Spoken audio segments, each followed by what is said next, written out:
taga-Bukid, kumusta? Kumusta taga-Bukid? Oh, pinagtanggol ni taga-Bukid si Madarahog. Classmate daw sila.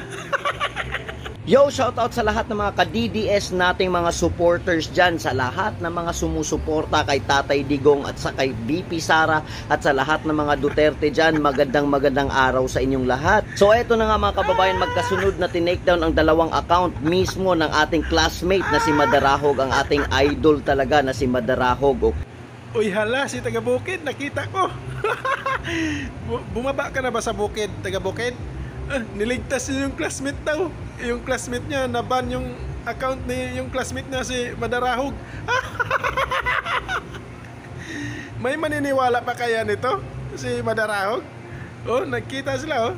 Pinagtanggol ni taga-Bukid si Madarahog. Classmate sa mga bayaran. Taga-Bukid, kumusta ka na taga-Bukid? No? Uy, taga-Bukid, umakyat ka na ba sa bundok? Itong mukhang gorilla na to, si Madarahog. Yan ang napala sa'yo, di ba?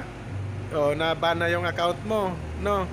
Kawawa ka naman, Madarahog. May maniwala pa kaya nito? Huwag nyo itong ipalo sa Madarahog.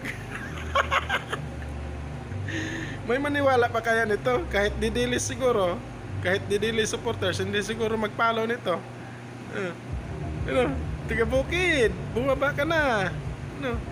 Pinagtanggol pa yung classmate ko. Classmate pala sila ni Madarahog at saka si taga-Bukid.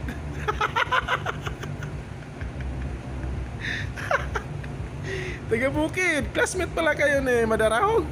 Parang matanda na yan si Madarahog. Classmate pala kayo.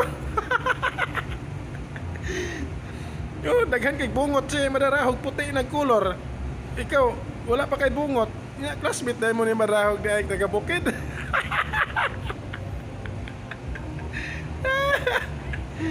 Uy, nagpakita na naman si taga-Bukid pero hindi na pinagtanggol na nila yung mga kapwa nila DDS vlogger na ay nako talaga si Madarahog pat pinagtanggol niya